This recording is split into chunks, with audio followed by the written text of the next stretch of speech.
answers for the killing of Precious Acquah, a Nigerian national, by the police. The Nigerians say their colleague did not deserve to die because he did nothing wrong. Although details of his shooting remain sketchy, Citi News sources say the Nigerian, who was wielding a machete in the late hours of Friday, threatened to kill individuals he came into contact with. He also threatened to kill officers from the Buduburam police who were called to intervene, forcing the police to shoot at him, killing him instantly.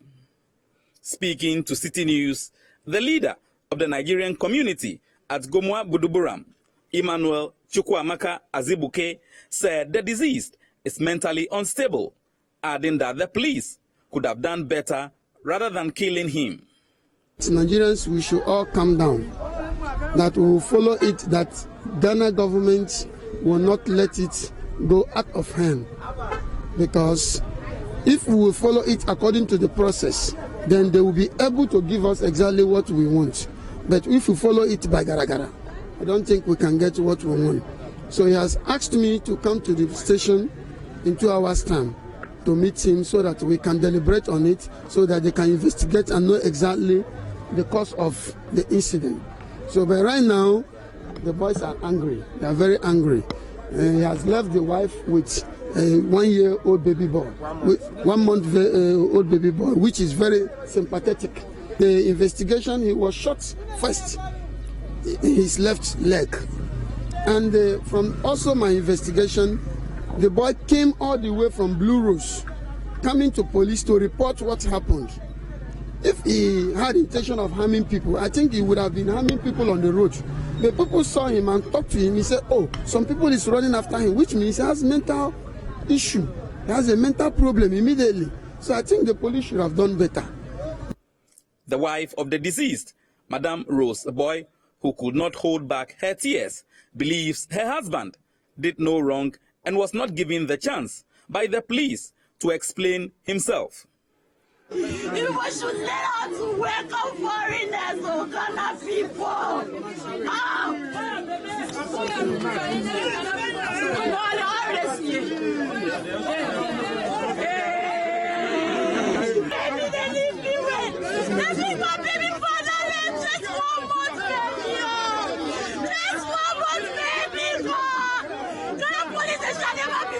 You people shall never live long.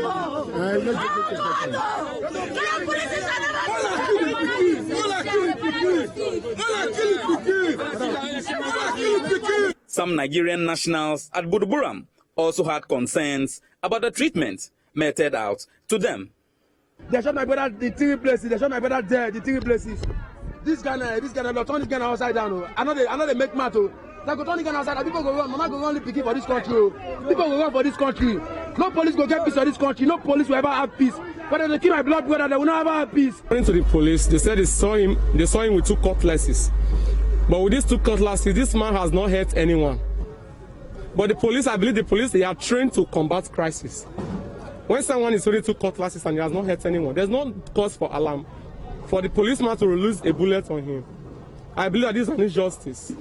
And I am pleading with the Nigerian High Commission to come to the aid of Justice Agbabule, who was murdered in a cold blood last night around 1:35 a.m. at Bujumbura. The Central Regional Police Public Relations Officer, DSP Irene Opong, explains that the police, upon reaching the scene of the incident, persuaded the deceased, who was wielding a machete, to surrender the weapon, but he refused and instead attacked the police, hence the shooting, which resulted in his death. On the 18th of July 2020, police officers from Kaswa Divisional Patrol Team had a distress call from Buduburam taxi station that a man was having 2 cutlasses in his hands and he was chasing people at the taxi station. Police proceeded to the scene and met the man with the cutlasses and in action chasing people at the station. Police persuaded him to put down the cutlasses, but it did not yield results. He then turned to attack police with the cutlass, and police fired in his legs to disarm him. In the process, the man died. The case is still under investigation. Now, away from that, a deputy campaign manager of the NDC in the 2020 elections, Alex Segbefia, has told Citi News the airbus scandal and the subsequent Interpol red alert issued for the arrest of Samuel Adam Mahama will affect the NDC in the December polls. Mr. Segbefia said the NPP will use it against the NDC and its flag bearer in the polls. Citi News' Samiri Afi has more in this report. Speaking on Citi TV's current affairs program, The Big Issue, on Saturday, Mr. Alex Segbefia, a deputy campaign manager for the NDC's 2020 election campaign and a former health minister, says it will be no surprise that the governing New Patriotic Party, MPP, might want to use the airbus scandal against the NDC and its flag bearer John Dramani Mahama. Interpol on Wednesday issued a red alert for the arrest of Samuel Adam Mahama, a brother of former President John Dramani Mahama, for his alleged involvement in the bribery scandal between 2009 and 2015. Mr. Adam Mahama is being charged with accepting a bribe to influence a public officer or acting in collaboration with a public officer for the public officer's private profits. If found guilty, he may face up to 25 years in prison. On January 31st, 2019, Ghana was cited as one of the 5 countries in which Global Airspace Group, Airbus SE, allegedly bribed or promised payment to senior government officials in exchange for business favors between 2009 and 2015. Mr. Alex Segbefia believes the new development will affect the NDC's election 2020 campaign. Are we really supposed to believe that the whole essence of this issue has to do with the names that are being asked questions on, or it's the potential link to somebody else? On the face of it, this appears to have been intentionally leaked by the government, and based on that, it then gives the flavor that there are other reasons why this is being done as opposed to the main reason. Let's wait and see whether Airbus saga will not come on political platforms. Let's wait and see. It will become a point on platforms. People will use it. People in government will use Airbus at this election. Let's wait and see. Now, the mopup registration exercise for new voter ID cards by the Electoral Commission in senior high schools has witnessed a low turnout. Now, the exercise, according to the EC, is to offer the students who were unable to partake in the first phase of the registration the opportunity to be captured onto the new electoral roll. Now, during a visit by Citi News' Ni Ayikwe Okan to some of the schools in Accra, it emerged that only a few of them were participating in the exercise. The Electoral Commission on July 10 and 11 set it for the registration of students who are eligible to partake in the upcoming elections to undertake the new voters registration exercise. On July 18, it has also been set aside for these students to be able to partake in a mopup registration exercise to offer those who could not get the opportunity to partake in the first phase to do so today. I'm here at the Kimbu Senior High Technical School, and I want to get in touch with the registration officer and find out from him how the process has been so far. Since we came, we've registered 7 students, only 7 students. Yeah, they are coming 1-1, so we are also waiting for them. So with these students, do they come in uniform? Do they come in house attire? In uniform. In uniform? Yes. So what about those who will come and then they wouldn't be in uniform? Okay, the announcement was they should come in uniform. So if you are not having some, unless you go and change and come back. So considering the less number of students who are here to partake in the exercise, does it offer other members of the public the opportunity to also partake in the exercise? No, only students. Only students. Yes. Okay. So what are some of the form of identity that they present as students? Okay, voters, Ghana card or valid passports. Without the 2, you come with 2 guarantors. So 2 people who have already registered for the voter ID and they are holding it. You can come with them and they'll guarantee for you.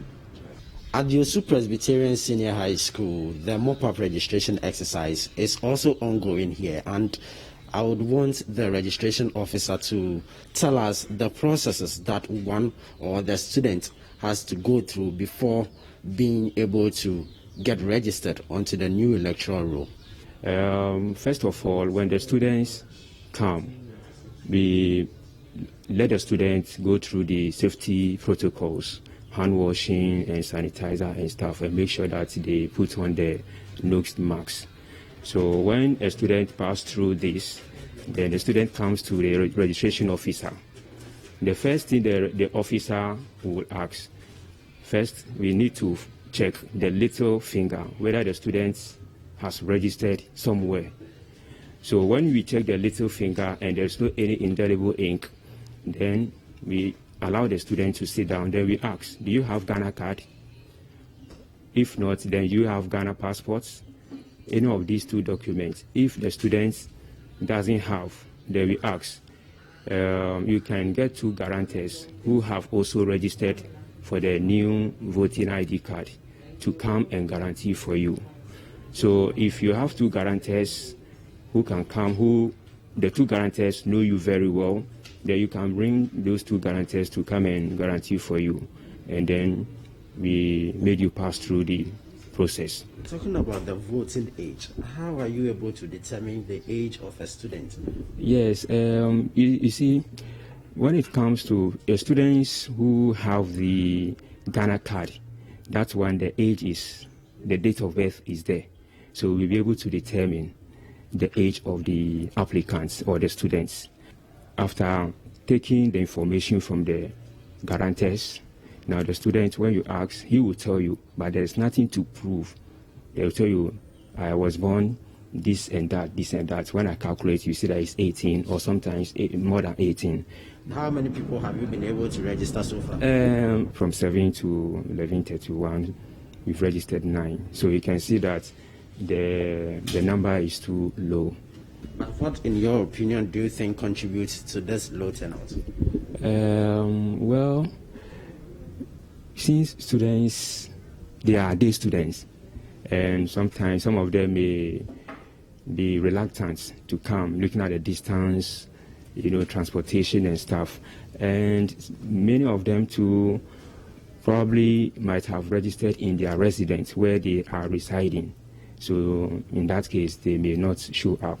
I'm at the Achimota Senior High School, where the mopup registration exercise by the Electoral Commission is ongoing. And unlike other schools where the turnout has been low, over here the place seems a bit busy with many of the students trying to get registered onto the new electoral roll. I would want to get in touch with some of the students and find out their reason for engaging in today's exercise other than the first phase. Well, they came last week, but some of us weren't able to do it because they had 2 days for the schools. So they came back and then they called us back to come and have ours. Yes. But so far, what has been some of the processes that you've undergone before getting to this stage? Well, they asked for details like our names, the name of our parents, and NHIS information, our hometown. So we fill the forms and then our thumbprints. So now I'm come to go through the rest of the process. We were many, because we were many, and by the time they were supposed to leave, we weren't done. So they told us they'll try and come back, and now they came back. You heard one of the students of Achimota Senior High School on the processes that she went through before getting registered onto the new electoral roll. The exercise is still ongoing until 6 p.m. that it will be brought to an end. Reporting for Citi News, I'm Ni Ayukwe Okain. The Progressive People's Party, PPP, says it will from next week open nominations towards the selection of a presidential candidate for the 2020 general elections in December. Now, the party made this known on Saturday when it elected new national executives through a virtual platform to steer its affairs towards the polls. There is more in this report. Unlike the previous national conventions where party executives and supporters congregate at one location, the Progressive People's Party, PPP, on Saturday held the event using a virtual platform to elect the national officers in the wake of the COVID-19 pandemic that enforces the social distancing protocol. The new national executives are expected to steer the affairs of the party ahead of the 2020 general elections this December. It is unclear whether the party's founder and former flag bearer, Dr. Kwesi Indom, who is currently in the United States of America, will contest this year's election. The party says it will open nominations for the election of a presidential candidate for next week. The first line of action is to open the nomination for our presidential slot. We'll hold a national committee this Monday at 5 p.m. The second one is to review the parliamentary candidates, to look at those that we think are credible, who can represent us, and deal with them and confirm them to continue to do their door-to-door campaign. We hope to open it within next week, and then it will last for 1 month. So we believe that the entire process of presidential candidate and the running mate will be concluded at the end of August. The new national chairman, Nana Ofori Owusu, says the party is prepared to wrestle power from the governing NPP, given that the incumbent party has been abysmal, especially in the delivery of basic social services such as health and education. He thus wants Ghanaians to give the PPP a chance in the election. Of the economy, sanitary conditions in our neighborhood, high cost of food, indiscipline of society, the education system which teaches you to bow down to oppressors and not the poor and the poor states of our high facilities. You ask me why I'm in the PPP. Yano have disappointed us in this Fourth Republic. We believe in the 4 pillars of development: a just and disciplined society, agriculture as the backbone of the economy, reform and strengthening state institutions, and making sure that education that says that no child left behind. This animal we call BEC should be abolished. There should be no break in the life of a child as he goes from KG to SHS. Now, in some other news, the Asante South Municipal Assembly is adopting a new strategy to include affluent people from communities within the area to assist in the establishment of more educational infrastructure. The Assembly says this move is aimed at improving quality education in the municipality and ease the burden on the government. The Municipal Chief Executive for Asante South says there are ongoing talks to get more indigents from the area to assist the Assembly's developmental agenda. Citi News' Ashanti Regional Correspondent Hafiz Tijani has the rest of the story. For the past 3 years, authorities at the Asante South Municipal Assembly say they have been spending 70% of their budget on improving educational infrastructure and providing teaching and learning materials to schools in the area. Most school buildings in communities within the municipality, including the capital, Jaso, are in a sorry state. Municipal Chief Executive for the area wants indigents to help improve education in the municipality. There's been a general campaign that, as people, we need to support our municipality. And people have heard us. And people, a few people have responded. If you go to Yakwe, just here, Gasohene has built a police station for us. If you go to Bompata, Nkoswahine has built a police station for us. Well, like I said, a few, and including the earlier ones that I mentioned. And I'm happy that our people are yielding to these calls. I think it's doing well, because apart from just the infrastructure, we are doing the campaign, the education. And now if you look at the enthusiasm with which kids are going to school, and then we are being supported so much by government also, because if you look at, there were so many schools that didn't have school feeding. If you go to Abu Aboso, for instance, the student population was 74. Now there are over 200 since the introduction of a new school block and school feeding in the school. These are if you see the numbers swelling in the classrooms, it means yes, our call is being heeded too. To complement the assembly's efforts, an indigene is putting up a 6-unit classroom block for the St. Andrew's Roman Catholic Primary School. The project, when completed, will, to a large extent, solve issues of congestion in the school. A year ago, the assistant head teacher, Nana, came to Jaso, visited his hometown, and then the assistant head teacher went to him to disclose how one of their blog is deteriorating. So Nana also sat down, thought about it, and he was like, well, this is where I also started from, so then why not? So he met the board, and then he also told the board, and we sat down, and now we are here to finally start the building.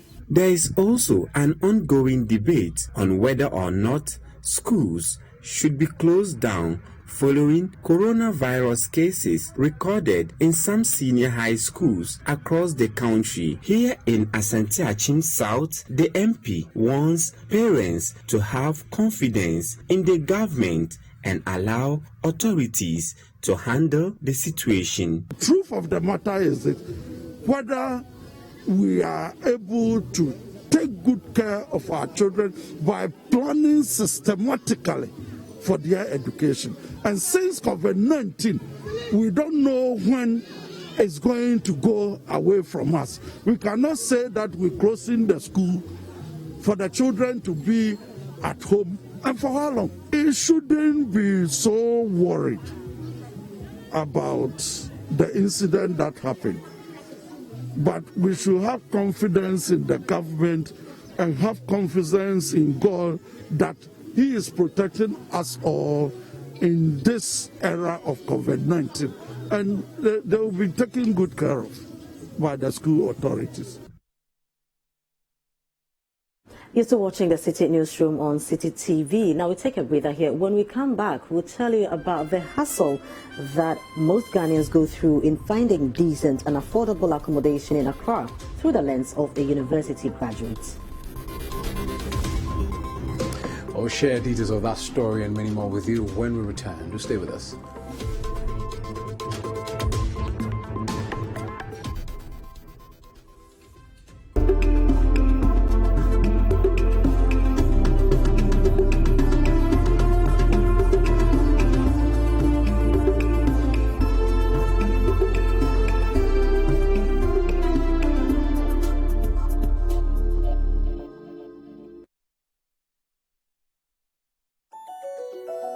Rigworld Solutions, forging the frameworks of Ghanaian industry. Engineering solutions from the heart of Takrade, Kejebil. At Rigworld Solutions, we manufacture industrial bolts and nuts, fasteners, hoses and fittings for the extractive and petrochemical industries. World-class products with local expertise.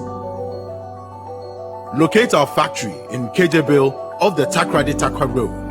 Call 0302-949917 or 0540-107504.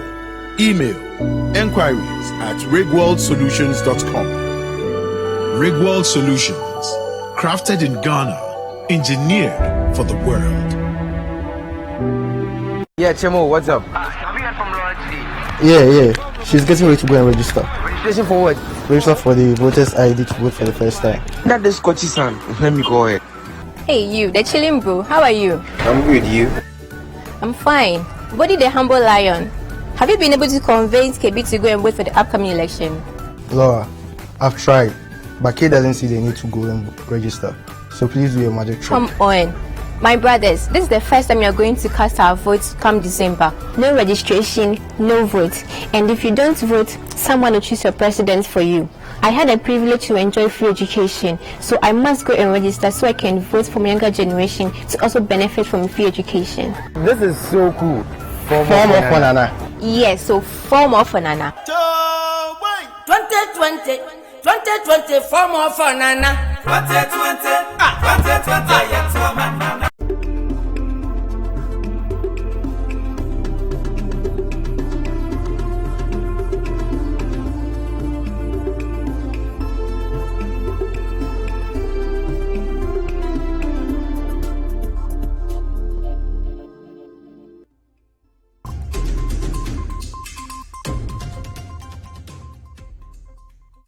Hello again. Anti-Corruption Campaigner Vitus Azim has described President Akufo-Addo's refusal to reverse the directive to the Auditor General to proceed on leave as unfortunate. Vitus Azim, in an interview with Citi News, said Nana Akufo-Addo's leave directive to Daniel Domilovo is an affront to the fight against corruption.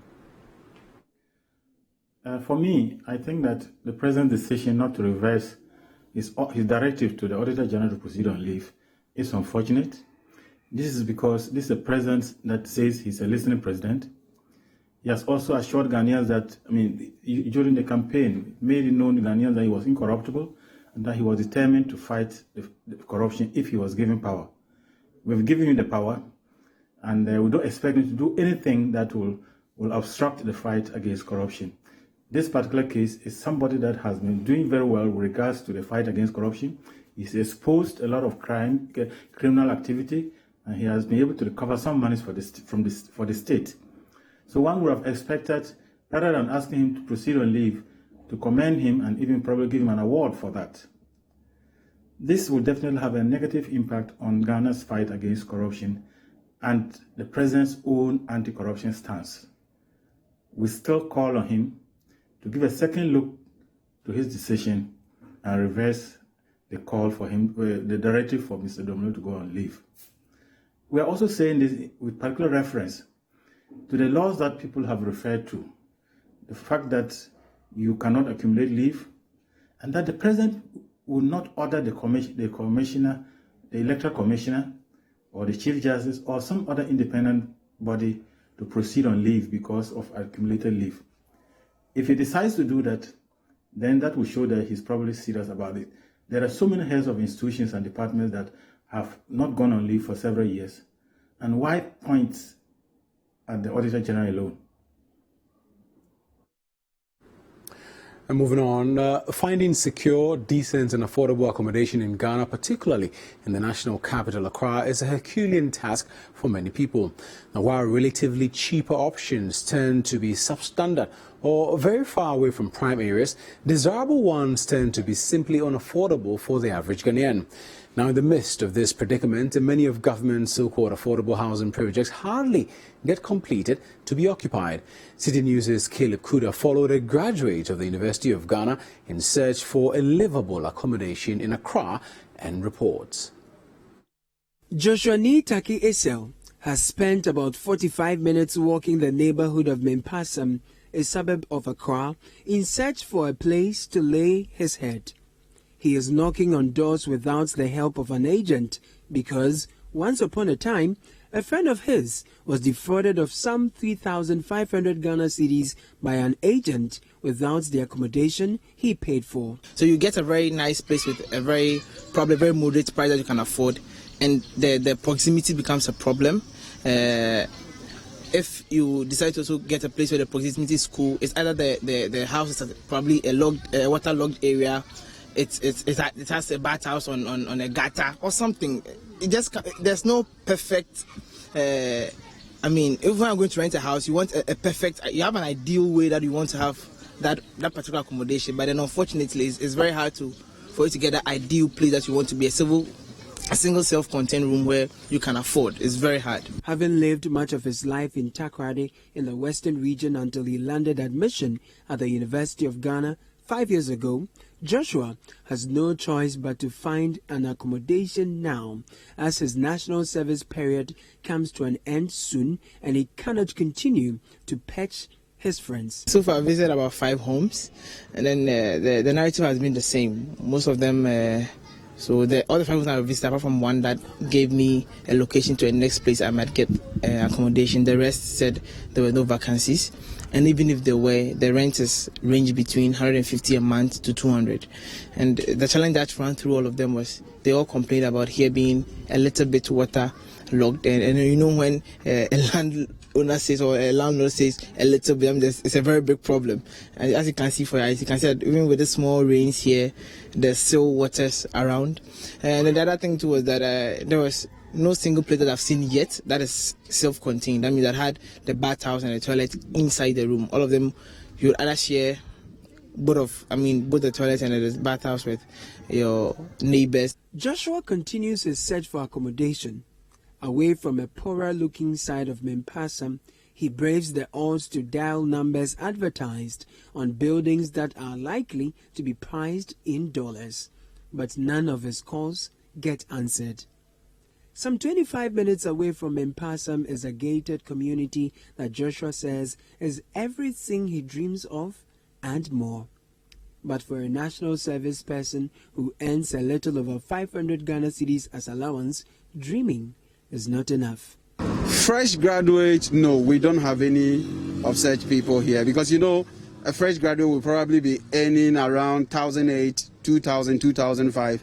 And then the rent for the smallest unit here, it's around 1,800. So I don't think it's feasible for somebody to be earning 1,008 and will want to turn that into rent. Even though the rent packages here are very flexible, you just need to have a year's rent agreement, but you can actually pay in 3 months in that matter.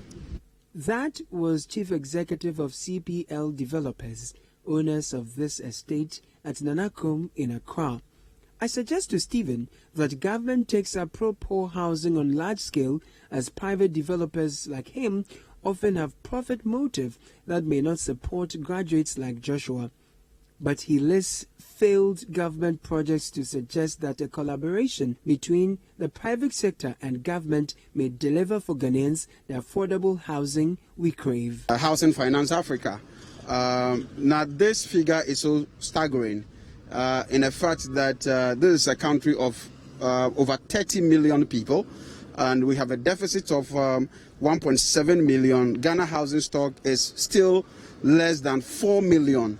It presupposes that one house probably we're going to have about 7 households in one house. That's what the statistic is showing. Looking at successive government and then their intervention in direct build of affordable housing has never been the solution, and it can't not be the solution. I'm saying this because in 2006 we saw the initiative of the then NPP government coming up with Ghana Affordable Housing Program that was actually built at 6 different locations, Pone here, Botema, Asokore Mampong, Wa, and other areas. None of those properties were able to be completed. And in 2012, we also saw another government starting with the Saglami one, which, like you've rightly mentioned, it's only 1,500 housing units that they are still struggling to finish. The $200 million project was supposed to see the construction of 5,000 housing units. The first phase, however, is 1,500 housing units. A little over 600 units are said to have been completed by the previous government. But upon my arrival here, I am greeted with huge empty buildings covered by weeds. The facility is under audit over claims of financial infractions. Government officials have promised the state of the projects and the auditing processes are in the best interest of Ghanaians. For Joshua, the location of the project now is a problem, but he is unhappy that while he struggles to find a decent accommodation, the Saglami housing project continues to waste away. Currently, only 10% of graduates are estimated to land jobs in the first year after school. In these COVID times, however, fewer employers are employing. But even if any fresh graduate will land a job, basic salaries before COVID ranged between 1,000 to 1,800 Ghana cedis. Joshua wants government to consider a package that can make it possible for the young middle-class Ghanaian to afford decent spaces like these. Not everyone can afford to live at a place like Sekle, because probably if I'm working if I'm working in a place in East Legon, I'd like to be close to the place than a very far place. So even if government has affordable houses at very distant places, I think there's still a need for government to partner with these private investors at a more moderate prices at their various places. So either way, I feel government should work on the two of them at the same time, so that there will be affordable house that the government is going to own, but there's still going to be the one that is going to probably, let's say, a complex one with the private investors and government. Ghana's population continues to balloon. The housing deficit will come under sharp focus even as we go into an electioneering period.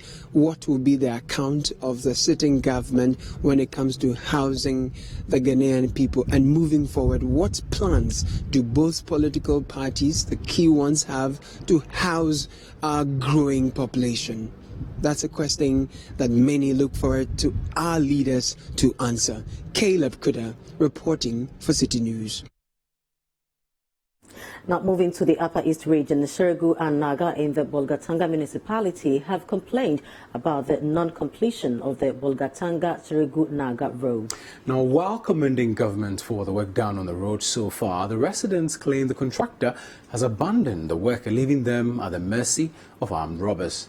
So according to them, several promises by successive governments to asphalt the road, especially in election years, have not been fulfilled post-election. The 30.85-kilometer Bulgartanga-Sirigunaga road is part of government's 2020 year of road projects awarded to ACL Araco Constructions Limited, and it is expected to be completed in 2 years. Construction work on the road has commenced with reshaping, expansion, and formation of the road. During Citi Newsroom's visit to the 30.85-kilometer road, the contractor's equipment was busy scooping gravel at various sites of the Shirigo community, but there was no active work ongoing. Due to the bad nature of the road, the 1-hour journey from Naga to Bulgartanga could take close to between 2 to 3 hours to cart their farm produce to the Bulgartanga Central Market. Residents have been exposed to rampant armed robberies on the stretch, partly due to its deplorable nature. Some residents of Naga tell Citi News the absence of the contractor on the stretch leaves much to be desired, as successive governments have failed on their promises by abandoning the construction, usually after elections. The contractor working on the road, we saw him working, but finally he decided stopping. And the road is not clean for us, it's not clear. And one, they are robbers. They are attacking us. Where the sloping is, they will attack us for that place. They get that place attacking us about 4 times. So if we just let the contractor know that he didn't do anything for Naga. For now, it's very bad. The contractor has even spoiled the road. First, it was even better as compared to now. To the extent that when you are going to Bulgar, you get to a point you can't even use either bike or car. You can't pass. If it is bike, you have to go down and walk. And mostly, people of Naga use this motokin, Aboboya. And so when there are some parts when you get there, you have to go down and walk because of the nature of the road. The car cannot cross with the load on it, so you have to get down. Past 5-7 days now, the contractor, we have not seen him around. And then the way they did the road, they rendered the road very almost trouble. The potholes are not covered. It makes us hard to even, it does not allow cars to flow as it used to. Even when it was old, it was better than now, because the pothole has been created, and then there's water on the road, and then we don't want it to be like the previous government that comes in and then they come and deceive us and they go. That will be all. But we are yet to see what's going to happen.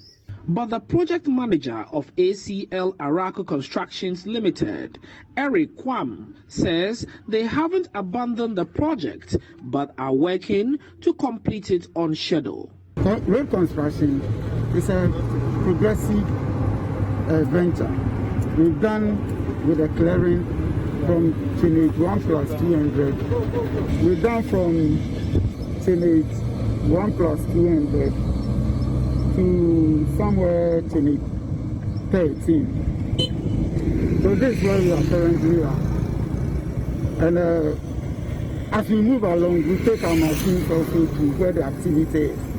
So currently, that's what we are doing. Now that we are done with the clearing, and the next activity after this is the formation.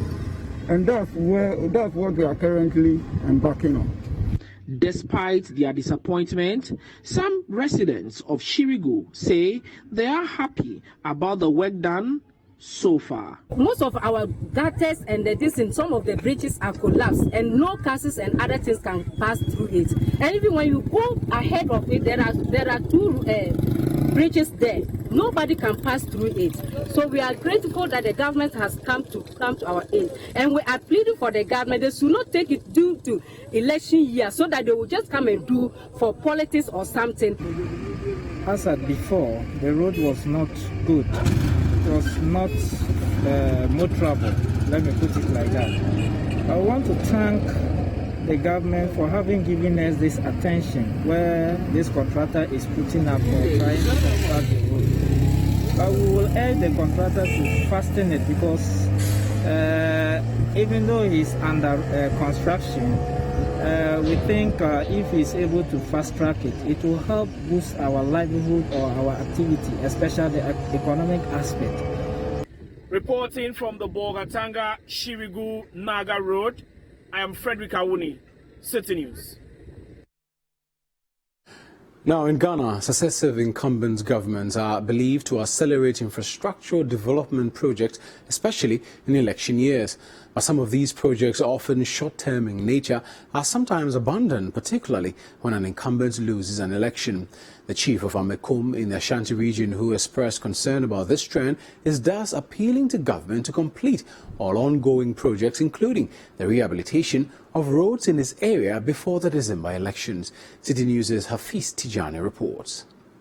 Residents, particularly motorists, have consistently complained about the state of roads within the Amekum electoral area. In some instances, some residents have taken to social media to appeal to authorities to fix the roads in the area. Although work has commenced to give a facelift to inner roads in the Kumasi metropolis, the Amekum electoral area is yet to benefit from the government's intervention. Residents are not happy about the state of roads here. And the roads at this area is very deplorable, as you can see, and it's very worrisome. So if the government can do something about it, we'll be most grateful. Okay. It will bring a lot of relief, as you know, the state of the road deteriorates our cars, and if it's done, it will save us a lot.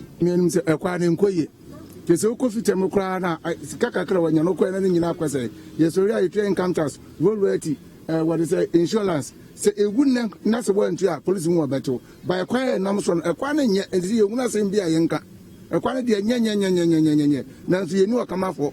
Because your car essay, and Yamia Bonosom Yakanama, any other Mampenias is on Beakanama. Member of Parliament for the area has, however, announced that work is starting to upgrade the roads. The humble view that, I mean, within the next 2-3 months, some of major road problems in the constituency will be dealt with. Yes, because 2 additional contractors will be joining Joshua, and some are coming in for rehabilitation. Yes, and others are here to do the asphalting. And I kept saying that we prefer to have an asphalted road than a sapitier road. If you know the graveling, because the asphalted road will last for 2 decades or more. So if you see the thickness of the asphalt being laid by Joshua, you can tell that the good people of Subin will enjoy hassle-free roads for the next 20-30 years. And that was the reason why it took some time for the contractors to come to site. But thankfully and graciously, they are site now. They are starting with the Amekum project today. You can see the grader up there. The steam will be joining shortly. They're going to start with the asphalt of the main road and then join the link roads. The chief of Amekum, Nana Edumensa Asari, though happy about government's efforts, said such projects must not be abandoned after elections. Yeah, like I said earlier, government is elected to solve problems within the society. And most often, you see government initiating programs and then, especially during election periods. But when the elections are over, whether they win or lose, most often we see those projects they initiate abandoned. And that is the call I made to the MP and to the MPP government, that win or lose, they should make sure that all the projects they have started, the next 6 months, they should make sure that they complete many of them. Those they can complete, they should make sure they do it. If they lose, they shouldn't say that, yes, because we have lost, we are going to abandon everything we are doing. No. They are using the people's money. Whoever wins election should know that it is the people who pay taxes to them to, do these projects. And so, win or lose, whoever is in government should make sure that they do what the people like. You're still watching the Citi Newsroom. We're taking another breather. When we return, the University of Energy and Natural Resources in Sunyani says it's likely to miss its target of 40% increase in this year's admission due to inadequate infrastructure. We'll bring you the details shortly. Don't go away.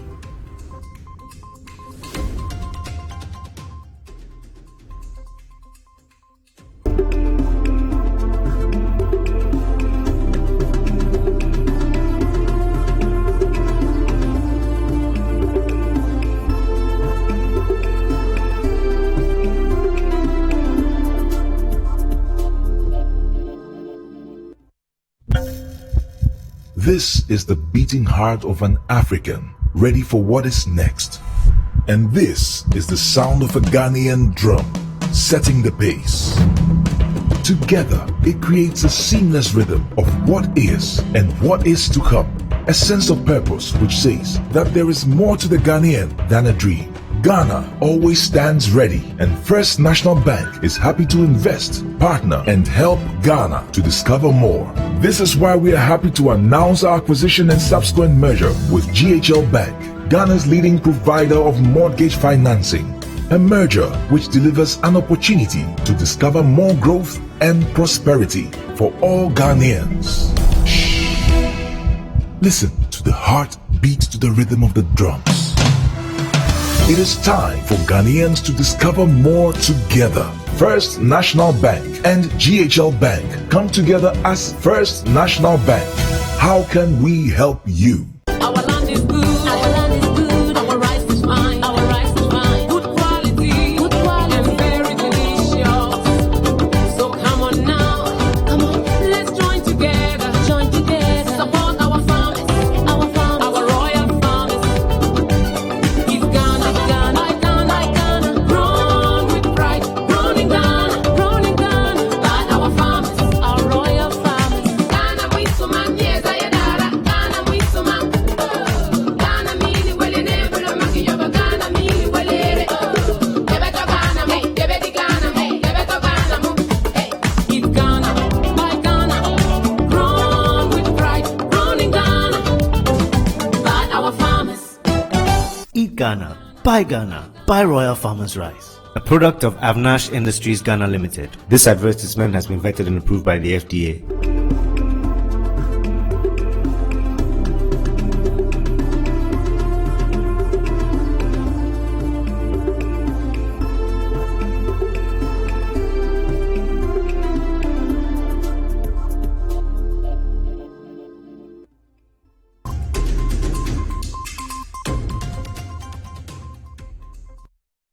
It's good to have you back on the Citi Newsroom. Now, the University of Energy and Natural Resources in Sunyani is likely to miss its target of 40% increase in this year's admission due to inadequate infrastructure, especially lecture theatres. Now, all Get Fund projects which should bring a relief to the institution have all stalled. Now, the new council chairman of the university, Professor George Kankam, is calling for improved infrastructure to help the institution implement its mandate and is urging GetFund to do more in this direction by releasing the needed money to complete the projects. Citi News' Michael Saponinfum reports. Inadequate infrastructure, especially lecture theatres, is becoming a major challenge confronting the University of Energy and Natural Resources because of the increasing student population. The university, which started with 154 students in 2012, now has a population of 7,590. Most of the structures being used were inherited from the Faculty of Forest Resources Technology of the Kwame Nkrumah University of Science and Technology. The university is targeting to increase its admission by 40% in the 2020-2021 academic year, but this is likely not to happen. Most GetFund projects which would have served as lecture halls and offices have all stalled. The managing director of 2K Company Limited, one of the companies undertaking a project at the Doma campus, Kwaku Agbado, spoke to Citi News on challenges they are facing. We've had a lot of issues with prompt payment from GetFund. Normally, when you raise certificate, it takes them too long a time. Sometimes it takes 14 months instead of just 1 month to honor certificates on this project. It takes 14 months, 12 months, and that is affecting our progress of work on site. For the past 5 years, this project was supposed to be 18 months, but we are in the 60th month now. The new chairman of the Governing Council of the university, Professor George Kankam, during a familiarization tour of the project site, called on GetFund to release funds for the project. Having been told of the efforts by the contractors that all things being equal, if the needed funding is secured, they are likely to complete these projects by August. We will do everything in our power with management and our honorable minister to get in touch with GetFund to at least make the funding available to the contractors. Lectures at the Doma campus of the University of Energy and Natural Resources are held in a hotel belonging to the Omanhene of the Doma traditional area, Osajifo Ajimambedu, because most of the lecture theatres and offices have not been completed. The Jasenhene of the Doma traditional area, Berima Buabasa Opong Yaw Abebio, reiterated the need for GetFund to release money for the completion of the stalled projects. Stanbic Bank Ghana has launched its new product, Safe and On Top, a digital campaign aimed at enhancing customers' experience by simplifying banking processes. Now, as part of the new system, customers can now use the bank's 120 ATMs not only to withdraw cash up to 10,000 cedis, but also deposit money into any Stanbic account and transfer money between accounts. Now, also available is a cardless option where customers can use a token to withdraw and deposit money without using a card. Now, according to Ernst & Young, 85% of banks in 2018 cited implementation of a digital transformation program as a business priority. Speaking at the virtual launch of the rollout, CEO of Stanbic Bank, Alhassan Andani, said investment in technology to drive efficiency has become necessary amidst the COVID-19 pandemic. It's been a great show, Nana, and just to say that there are two ways to get into the future. You either walk there or have the future arrive on you. But in this situation that Stanbic found ourselves, we saw the future rushing at us, and we ourselves had to embrace the future. So I've heard a lot of COVID. COVID was only from January, and we are only now in July. So all of the investments to get into the future was for us clearly see the future rushing at us, and also seeing our clients wanting to get into the future, to get us into a digital service bank started long ago. So for us, our future started yesterday, and we are ready. And today, you've heard all of my colleagues say, our intention was to say, look, with the future rushing on you and all of our clients rushing into the future, you will have very little time to go to places doing banking. So the idea was to bring banking to you in the comfort of your homes, your offices, and therefore the right investments were made. And as we speak, and you heard very eloquently from all of my colleagues, we are very ready to provide your full comprehensive And that's how we wrap up. You've been watching the Citi Newsroom on Citi TV. Remember that our website, citinewsroom.com, has more news updates.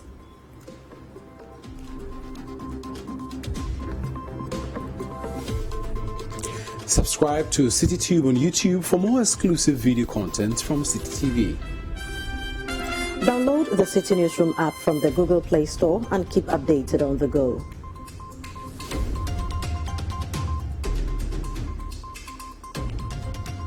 You can also watch Citi TV on DSTV channel 363 and GoTV channel 182. My name is Frema Adunyame. And my name is Bobbie Osei. It's been a pleasure coming your way.